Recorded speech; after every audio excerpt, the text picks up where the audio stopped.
Hello dear students. इस video में cover up करेंगे monopoly and the social welfare. तो सोशल वेलफेयर समझते हैं क्या होता है। तो जनरली क्या होता है, सोशल वेलफेयर को अगर आपको मेज़र करना है, social welfare equal to consumer surplus plus producer surplus. Okay, तो ये कंज्यूमर सरप्लस और प्रोड्यूसर सरप्लस को मिला के हमारा सोशल वेलफेयर बनता है, और इसी के बेसिस पे हम यहाँ पे कोशिश करते हैं कि सोशल वेलफेयर का मेज़रमेंट करना है। तो यहाँ पे देखिए कि इकोनॉमिक एफिशिएंसी अचीव होगी तो हमारा सोशल वेलफेयर ज़्यादा से ज़्यादा बढ़ेगा। तो economic efficiency means resources allocated to production of a good in such that it maximises the social welfare. तो रिसोर्सेज का एलोकेशन ऐसे करना है कि जिससे जो है हमारा सोशल वेलफेयर मैक्सिमम हो। ओके, तो यहाँ पे देखिए कि परफेक्टली कॉम्पिटिटिव मार्केट जैसे हमने डिस्कस किया है, उसमें एलोकेशन जो है वो परेटो ऑप्टिमल होता है, पर यहाँ पे मोनोपोली के केस में मिस एलोकेशन रिसोर्सेज होता है। Okay, in perfectly competitive market allocation is Pareto optimal, but in case of monopoly allocation is not Pareto optimal। अगर इसको फर्दर ब्रेक डाउन करते हैं थ्रू डायग्राम में आपको समझाने की कोशिश करता हूँ। तो यहाँ पे चीज़ समझिए आप कि डेड वेट लॉस क्या होता है। तो लॉस ऑफ कंज्यूमर और प्रोड्यूसर सरप्लस को हम डेड वेट लॉस के नाम से जानते हैं। तो डेड वेट लॉस को समझने के लिए आपको सबसे पहले जो है प्राइसिंग को समझना पड़ेगा। यहाँ पे मैं ड्रॉ कर रहा हूँ डिमांड कर्व, एंड ये मार्जिनल रेवेन्यू कर्व, ये दो मैं यहाँ ड्रॉ कर रहा हूँ। This is the AR and this is the MR। Okay, मैं यहाँ पे एज्यूम कर लेता हूँ कि हमारा जो है ये मार्जिनल कॉस्ट जो है कांस्टेंट है। This is the marginal constant है, तो एवरेज कॉस्ट भी इसी के इक्वल होगा। तो जहाँ पे देखिए मोनोपोली में तो यहाँ पे आउटपुट होगा, फिर MR equal to MC and price यहाँ पे this is the price. Okay, तो मैं इसको PM लिख रहा हूँ और इसको PC लिख रहा हूँ कॉम्पिटिटिव मार्केट में। तो देखिए परफेक्टली कॉम्पिटिटिव मार्केट में यहाँ पे आउटपुट होगा, this is monopoly and this is competitive market. तो यहाँ पे देखिए कि जो आउटपुट है वो मोनोपोली में काफ़ी कम है as comparison to perfectly competitive market. Okay, तो देखिए यहाँ पे आउटपुट है QM, तो ये वाला एरिया जो बता रहा है ये डेड वेट लॉस बता रहा है। ठीक है, तो डेड वेट लॉस यहाँ पे क्या होता है, डेड वेट लॉस जो होता है, dead weight loss of either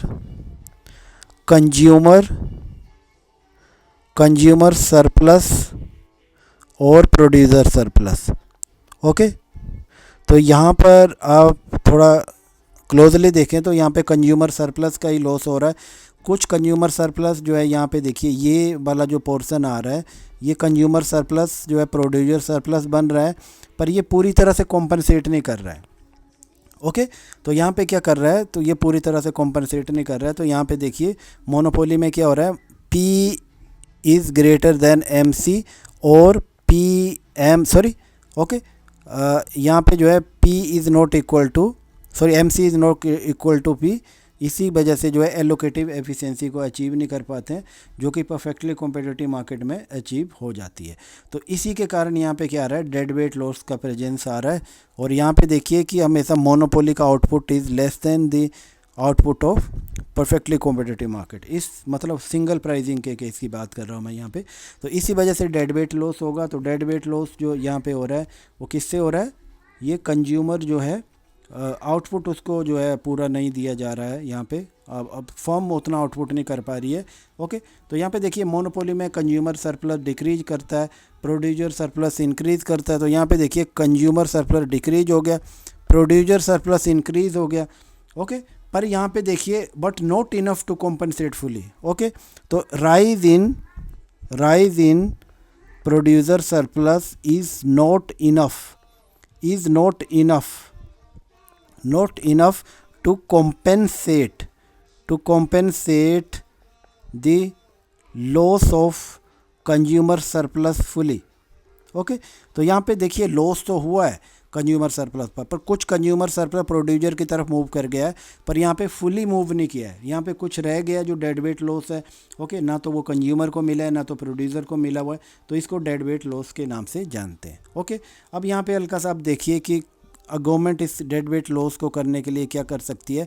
तो देखिए यहाँ पे हो सकता है ऐसा कि डेड वेट लॉस अगर है, यहाँ पे ये डेड वेट लॉस है, तो गवर्नमेंट यहाँ पे जो है थ्रू रेगुलेशन क्या कर सकती है। ओके, तो इस डेड वेट लॉस को यहाँ पे गवर्नमेंट प्रोड्यूस कर रही है।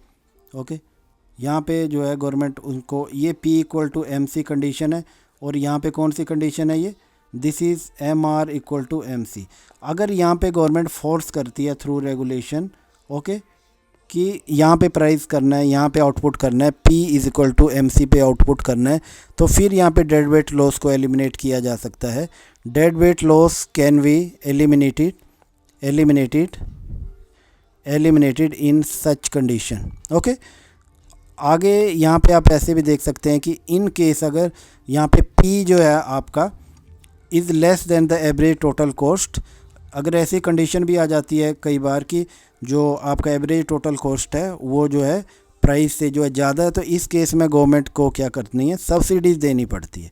तो ये सबसे अच्छा एग्जांपल आपका जो है इलेक्ट्रिसिटी का एग्जांपल है। बहुत सारी इलेक्ट्रिसिटी कंपनी ऐसी है जहाँ पे गवर्नमेंट उनको फोर्स करती है कि आपको जो है प्राइस कम चार्ज करना है, तो उस केस में क्या होता है कि गवर्नमेंट उनको कॉम्पनसेट करती है, उनको सब्सिडीज़ देती है, ऐसे कर सकते हैं। दूसरा ऑप्शन गवर्नमेंट के पास आ जाता है, दूसरा ऑप्शन हम एक्सप्लोर करें तो टैक्स का आ जाता है। अगर पर यूनिट टैक्स यहाँ पे लग जाता है, तो पर यूनिट टैक्स के कारण क्या होगा, मार्जिनल कॉस्ट इंक्रीज़ हो जाएगी। मार्जिनल कॉस्ट इंक्रीज़ हो जाएगी, तो इस केस में क्या होगा, मार्जिनल कॉस्ट के इंक्रीज़ होने से जो है ओके हमारा आउटपुट गिर जाएगा, तो डेड वेट लॉस और भी ज़्यादा बढ़ जाएगा। ओके, तो यहाँ पे चांसेस यही रहते हैं कि पर यूनिट टैक्स गवर्नमेंट लगाती है, तो इससे जो है डेड वेट लॉस और बढ़ जाएगा और सोसाइटी को उसका बेनिफिट नहीं हो पाएगा। तो अगर गवर्नमेंट लंप सम टैक्स लगाती है तो ये तो वन टाइम टैक्स होता है, ये it does not affect the marginal cost, so there is no change in output। तो इस केस में आउटपुट में कोई भी चेंज नहीं होगा। अगर आउटपुट में कोई चेंज नहीं हो रहा है तो इनकम जो रेवेन्यू जो गवर्नमेंट जनरेट कर रही है उसको रीडिस्ट्रीब्यूट कर सकती है।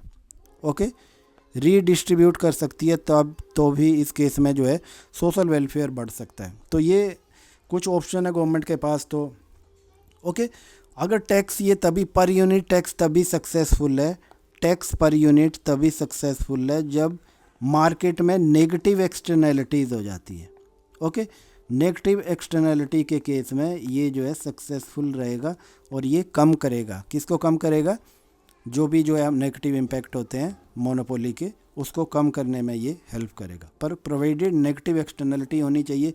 तो ये नेगेटिव एक्सटर्नैलिटी के बारे में डिस्कस करेंगे एक्सटर्नैलिटी वाले चैप्टर में। Okay, thanks for watching.